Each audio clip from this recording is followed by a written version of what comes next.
They say every village has a secret, but in this one, the secret was buried beneath centuries of silence. The sun bled across the horizon, casting the sky in a color that looked more like a wound than a sunset. Even the air felt heavy, as if the earth itself was holding its breath. At the edge of this forgotten African village stood a colossal baobab tree, its roots twisted through the soil like skeletal hands, clutching at the ground as though to keep something trapped beneath. Strange carvings, faded yet still glowing faintly under the moonlight, marked its bark. To the villagers, it was not a tree at all. It was a prison for something too dangerous to ever be freed. Elders told the children never to wander near it. They whispered that spirits circled its trunk at night, whispering in tongues that no man should hear. They swore the tree was alive, that it shifted when no one watched. And though no one had dared touch it for generations, everyone in the village carried the same unspoken fear, that one day, someone would. That night, Kofi stood before the tree. He was only 25, but his pride was heavier than his years. His skin was dark and strong like polished mahogany, his lean frame wrapped in traditional Akan cloth, beads hanging loosely at his neck. His eyes were restless, burning with a fire that had no patience for warnings or tradition. He wanted power, he wanted recognition, and in the silence of the night he convinced himself the tree could give it. The sun rose gently over the thatched roofs of Ndlovu, painting the sky in gold and crimson. Women's rhythmic pounding of grain echoed like a heartbeat, while children chased each other barefoot through the dust, their laughter rising with the morning breeze. By the river's edge, men repaired fishing nets, their songs blending with the rustle of palm leaves. It was a picture of peace, the kind that seemed eternal. Yet beneath it, whispers of unease had already begun to stir. Kofi stood tall among the villagers, his proud eyes fixed on the glowing baobab tree. While others bowed their heads in reverence, he did not kneel. His chest rose with the fire of restless ambition, his gaze sharp and defiant. The torchlight flickered across his face, revealing both strength and arrogance.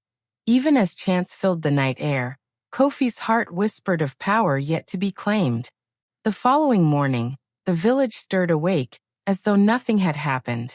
Women carried clay pots to the river, their laughter echoing faintly across the fields. Children ran barefoot in the dust, chasing one another as the men prepared their tools for farming. It was a life that seemed ordinary, yet behind every smile lingered a shadow, for all knew the tree still watched. The river was the village's heartbeat, its waters shimmering beneath the rising sun. Here the women gathered, singing songs passed down through generations, their voices weaving a harmony that softened the air. The songs told of harvests, of love, of spirits who blessed or cursed according to how men treated the land. Among them was Abony, a woman of rare grace. At only 22, she carried herself with a dignity that belied her age. Her braided hair glistened with beads, her calm eyes reflecting wisdom beyond her years. She was known for her kindness, for her ability to listen when others dismissed, and for a courage that whispered quietly through her actions rather than shouting through her words. Among them was Abony, a woman of rare grace. At only 22, she carried herself with a dignity that belied her age. Her braided hair glistened with beads, her calm eyes reflecting wisdom beyond her years. She was known for her kindness, for her ability to listen when others dismissed, and for a courage that whispered quietly through her actions rather than shouting through her words. The carvings etched into the baobab seemed alive, their faint glow pulsing as though the tree itself had veins filled with fire.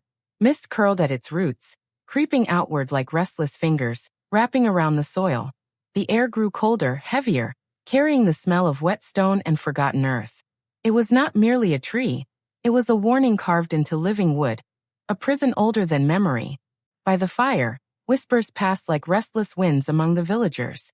Children pressed close to their mothers, sensing fear in the air, while elders sat in silence, their faces lined with worry. The flames flickered in their eyes, reflecting dread too ancient to name aloud. None dared speak of Kofi's defiance, but every heart carried the same question. What price would the village pay if the silence was broken? Kofi's footsteps echoed down the dusty path, each stride heavy with unspoken desire. Behind him, huts glowed faintly with firelight, the laughter and warmth of families tucked within. Yet his eyes looked beyond, to power no hearth could give.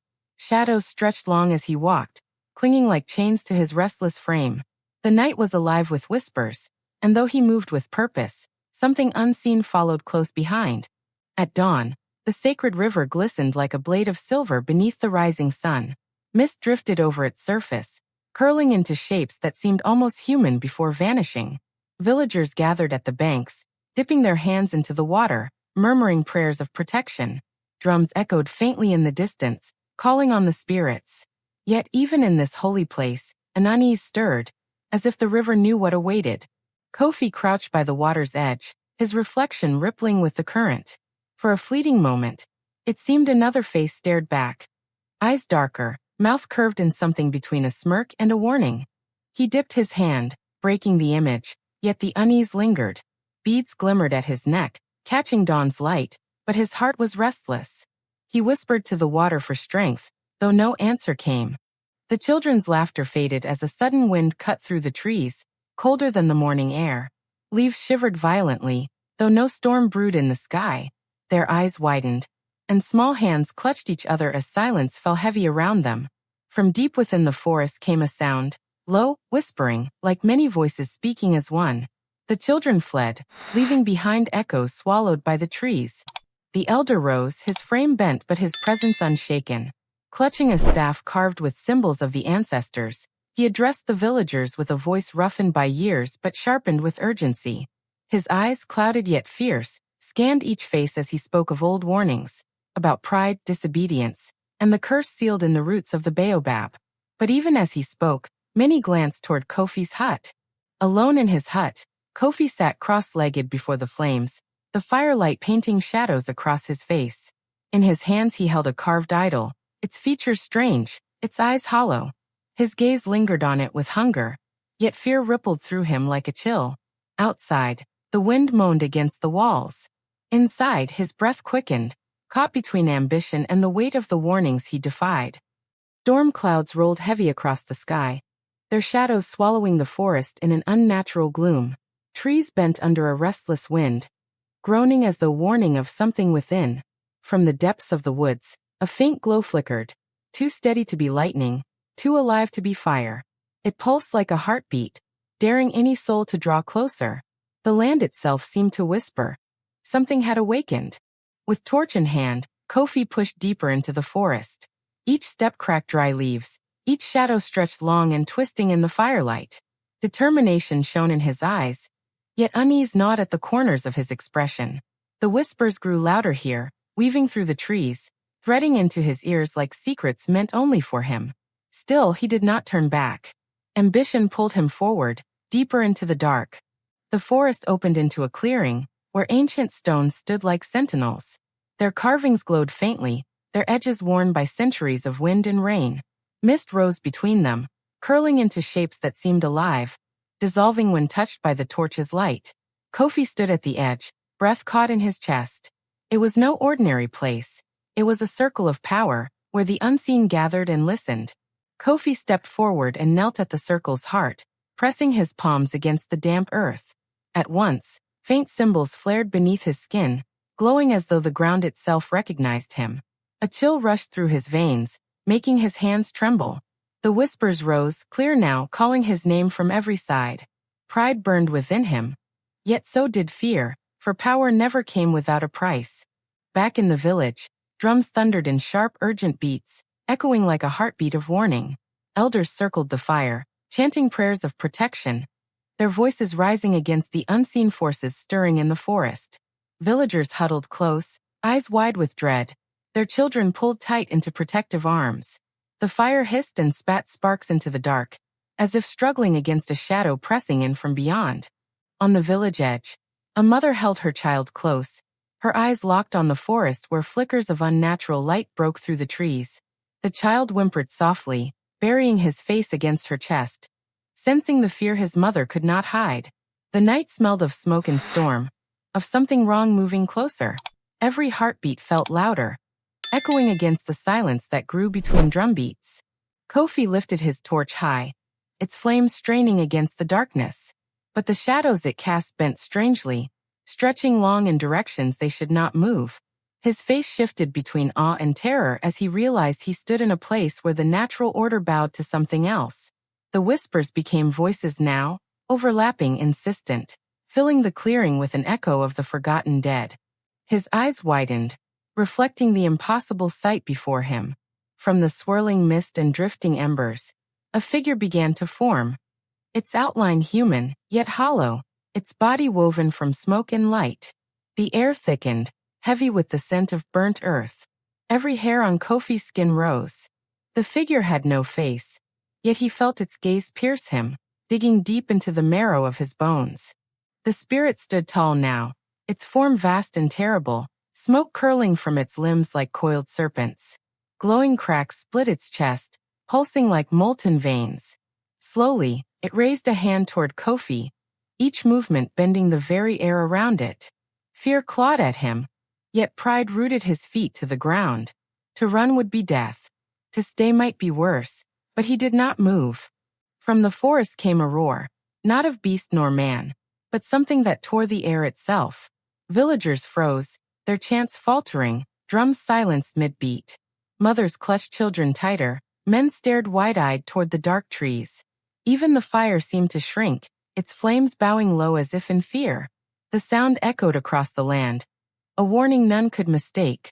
Something had been unleashed. Kofi fell to his knees, hands clutching his head as the voices surged louder inside him. They were no longer whispers but screams, countless and relentless, each demanding, each commanding. His torch slipped from his grip, flames licking at the ground before sputtering into darkness. Sweat poured down his face, his breaths ragged. The clearing spun, the symbols glowed brighter, and he was no longer alone in his mind. The spirit loomed, lowering itself until its hollow face hovered just above Kofi's. The glowing cracks in its form pulsed with a rhythm that matched his frantic heartbeat. Its presence was suffocating, filling the air with heat and the stench of ash. Though it had no mouth, he felt words burn into his skull. Promises of power, of dominion, of a legacy that would outlast the stars. Suddenly, lightning split the heavens, a searing flash that lit the clearing like fire. For a heartbeat, every detail burned into clarity. Kofi's trembling form, the spirit's towering body, the glowing stones, the mist swirling like living things. Then darkness swallowed it all once more, thicker than before. The storm had arrived, and with it, the world itself seemed to hold its breath, waiting for the first strike. In the village, chaos broke loose. Men ran for water jars and spears, women gathered children into the huts, their faces pale with fear. The storm winds lashed, tearing at the thatched roofs, sending sparks flying from the great fire. Thunder boomed like drums of war, shaking the ground. Every villager knew what it meant. The old stories had awakened, and no chant could stop what was coming. The elders fell to their knees, tossing sacred herbs into the fire, their voices weaving frantic prayers. The smoke rose in spirals, shifting shapes in the air, horns, eyes, wings, then dissolving into the storm. Their chants grew louder, desperate, echoing off the huts. Beads of sweat streaked their wrinkled faces, but their voices did not falter. They knew this was no battle of spears but of spirits. Kofi staggered back to his feet, chest heaving, sweat dripping down his face. Fear coiled inside him, yet his eyes burned with defiance. The spirit's shadow towered over him, yet he lifted his chin high, refusing to bow. Pride and terror waged war within his heart. He clenched his fists, forcing his voice steady. If this was to be his end, he would not greet it kneeling. The spirit's hand hovered above him, its presence suffocating, heat pouring from its body like fire. The symbols carved into the ground blazed suddenly, searing against Kofi's skin even without touch. Mist churned violently, swirling into walls around the clearing. The air itself seemed to burn, filling his lungs with smoke. In that moment, Kofi knew he was standing at the edge of fate itself. One step too far. An unearthly scream split the night, tearing through the trees, reaching even the farthest huts. Villagers dropped to their knees, hands clapped over their ears, eyes wide with horror. Children wailed, dogs howled, Goats scattered into the dark. The scream was no sound of flesh, but of spirit, a cry older than memory. It rattled the bones of all who heard, a curse made into sound. The elder staggered to his feet, gripping his staff with both hands, his body trembling. He raised it high toward the forest, lightning flashing behind him like a crown. His voice rose in a desperate prayer, words carved from the tongues of ancestors, each syllable heavy with power. His frail body shook, but his eyes burned with fire. This was no longer prayer. It was defiance against the darkness. Kofi's voice tore from his throat in a scream that matched the spirit's, a roar of rage and defiance. His body began to glow faintly, light spilling from his skin as though something ancient stirred within him. The ground trembled, cracks splitting the earth beneath his feet, glowing with faint fire. His chest heaved, his eyes wild. Whether curse or gift, the power had chosen him now. The spirit leaned close, pressing its vast hand against Kofi's chest. A surge of fire and smoke exploded outward, blasting the clearing in blinding light.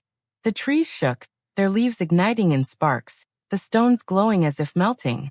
Kofi's scream mixed with the roar of the spirit, their voices twined into one sound that shook the forest. The power of both flesh and shadow collided in fury. From the village, the forest blazed with a terrible glow, fire and storm merging into one infernal light. The sky turned blood-red, streaked with black smoke and flashing lightning. Villagers shielded their eyes, some weeping, others praying, all knowing the old stories had come alive before them. The land itself seemed to shudder, the trees bending low. Whatever was unfolding in the forest was beyond human strength. In the inferno-lit clearing, Kofi stood tall, his body torn between light and dark. One half glowed with searing firelight, veins lit like molten stone. The other half was swallowed by shadow, moving like smoke across his skin. His face twisted with agony and pride, his body trembling as he bore both curse and gift. The spirit loomed, but for the first time, it hesitated before him. The sacred tree loomed taller than ever, its twisted roots glowing faintly as if alive. The villagers circled in fearful silence, their breaths trembling in the cool night air. Shadows stretched across the ground like grasping hands, reaching toward those who dared approach. A low hum pulsed through the earth, and many whispered that the ancestors themselves were stirring, warning that something terrible had been awakened by Kofi's pride. Amelie stood at the edge of the crowd, her hands trembling as she clutched a woven talisman close to her chest. Her eyes glistened with both fear and sorrow, for she had long warned Kofi of his dangerous path. The flames reflected in her gaze painted her face with a haunting glow, making her appear almost otherworldly. Around her, mothers drew children closer, sensing the air thick with doom. Kofi's voice rang out above the chants, bold and commanding, echoing across the gathering. He stretched his arms wide, defying both man and spirit, daring the unseen powers to challenge him. His tone carried arrogance, yet beneath it trembled a hunger for recognition. The night itself seemed to recoil, and torches sputtered in sudden gusts of wind. Some villagers gasped, others whispered prayers, for Kofi's words cut against sacred law. The baobab's branches quivered without wind, its leaves rattling like bones shaken in a gourd.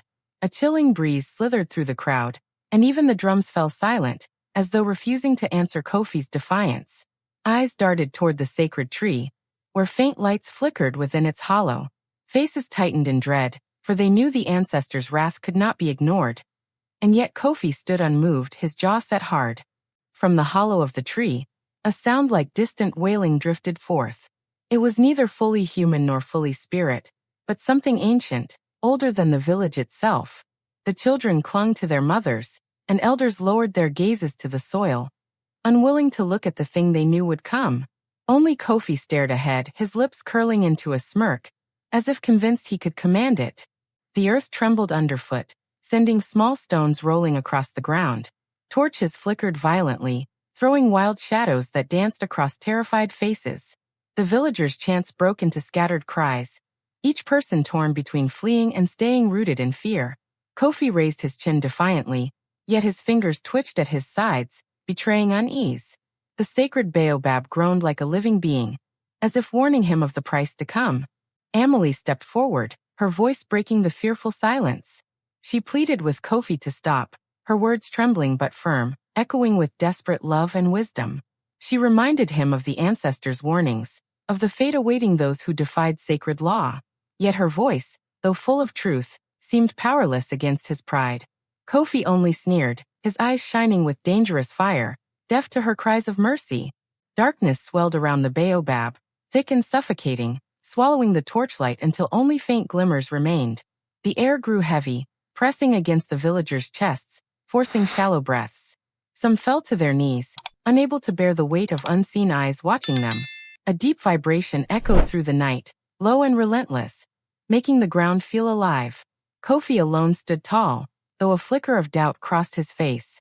A shadowy figure began to emerge from the hollow, its form shifting like smoke and fire woven together. Its eyes glowed amber, unblinking, ancient beyond comprehension. Gasps rippled through the villagers, who lowered their heads in terror. Amelie clutched her talisman, whispering prayers as tears welled.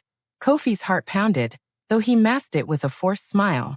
The figure's gaze pierced him, heavy and sharp as a blade of truth. The figure stepped fully into the firelight, its presence bending the air itself. Every whisper ceased, every breath stilled, as if the night awaited judgment. Its body glimmered with strange markings that glowed faintly, symbols of forgotten power. It looked upon Kofi with the weight of generations, its voice unspoken yet echoing inside every soul. Even the earth beneath seemed to pulse, awaiting the sentence it was about to deliver. Suddenly, the spirit raised an arm, and the torches flared violently, casting the crowd in searing orange light. A chorus of screams erupted as shadows lengthened, stretching unnaturally across the earth. The markings on the spirit's body pulsed brighter, filling the clearing with ghostly glow. It spoke without words, its presence a command of silence. Kofi's arrogance faltered, replaced by wide-eyed shock, as he realized his challenge had been answered. The storm had passed, but its memory lingered. The once proud village lay scarred. Huts broken, clay walls crumbled, and ashes floating where fires had raged. Slowly, the people emerged from hiding, their eyes wide with disbelief, their footsteps heavy with grief. The land was quieter than it had ever been, as though even the wind mourned what had been lost.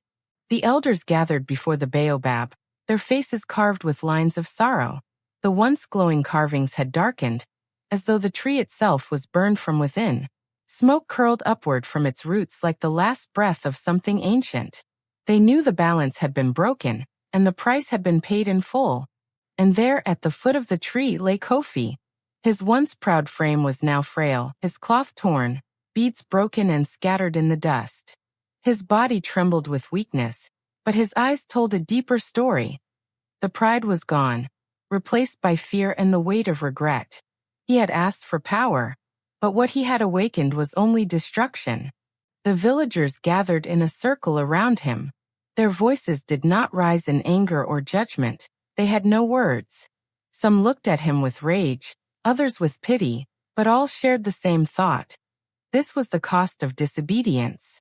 Even the children, clutching tightly to their mothers, seemed to understand that something larger than man had spoken. The eldest elder lifted his staff, the sacred wood carved with symbols that told of generations past. His voice, low and heavy, broke the silence. Let this be the lesson written in our hearts. No man's pride is greater than the wisdom of our ancestors. No hunger for power is worth the wrath of what lies beyond. His words fell like stones, sinking deep into the minds of all who listened. One by one, the villagers turned away. They walked back to their broken homes, their shoulders bent beneath the weight of grief, but their steps firm with purpose. They would rebuild, they would heal. But they left Kofi where he lay, beneath the tree he had dared to challenge. His punishment was not death. It was the solitude of knowing he had destroyed what he loved most. Tears cut paths through the dust on his face. He reached out a shaking hand toward the blackened roots of the baobab, as if begging forgiveness. But no answer came. Only silence, heavy and eternal.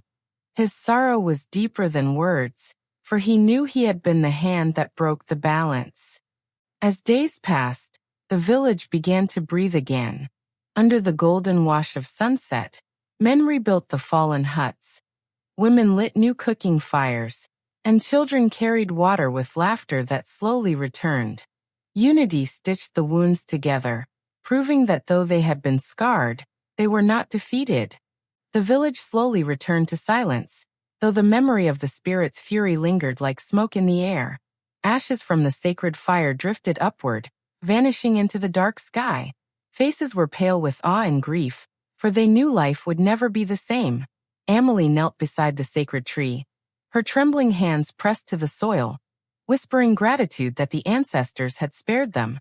Children clung tightly to their mothers, their wide eyes reflecting the dying glow of the torches. Elders gathered in small circles, their hushed voices weaving prayers of forgiveness and promises never to stray again. The baobab loomed above, scarred yet alive, its branches swaying gently as though exhaling relief. For the villagers, it was a night that etched itself into memory, a warning carved deep into their souls. The village slowly returned to silence, though the memory of the spirit's fury lingered like smoke in the air. Ashes from the sacred fire drifted upward, vanishing into the dark sky. Faces were pale with awe and grief, for they knew life would never be the same. Amelie knelt beside the sacred tree, her trembling hands pressed to the soil, whispering gratitude that the ancestors had spared them. At dawn, the village gathered once more, bathed in soft golden light. Smoke from smoldering fires curled into the morning sky, mingling with the scent of damp earth. The people stood united, somber but resolute, ready to rebuild their lives with greater reverence. Kofi's absence was a silent lesson carved into their hearts. Every eye lifted to the sacred baobab, its scars glowing faintly, a reminder that spirits were always near. The story closed with the ancestors' warning echoing across generations. Pride leads to ruin, while respect for tradition preserves life. Children would grow up hearing of Kofi, the boy who defied the sacred law and paid the price. As the sun rose higher, casting warmth across the land, the villagers carried both sorrow and wisdom. And still, the baobab whispered in the wind, guarding the tale for all time.